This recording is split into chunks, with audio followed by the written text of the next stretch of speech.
Posible nga magdeklarar ng state of calamity bangod sa El Nino phenomenon ang Banuasang Barotac Nuevo sa masunod nga semana.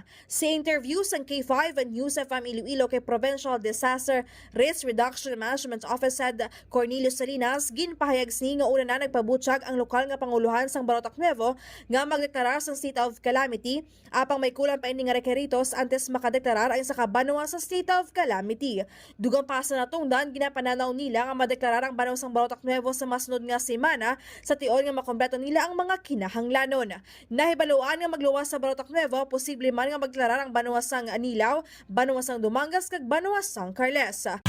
Nagapanguna naman ang probinsya sang Iloilo sa Western Visayas sa may pinakamataas nga na-record nga halit sang El Nino phenomenon. Report nagikan sa probinsya sa Iloilo ini si K5 Jenny Kauyonan para sa Kampiyon nga Balita sa Serbisyo Publiko kag Kalinawan sa Iloilo. K5 Usapa. Ang ining nga balita ang ginadulong sa inyo sang DTX Coffee Mix. Himo sa natural nga sangkap pareho sang amarkuso, chia seeds, desugared sugared cane extract powder. DTX Coffee Mix. Nakakapi ka na, naka-detox ka pa. DTX Coffee Mix. Mabakal sa mga butika.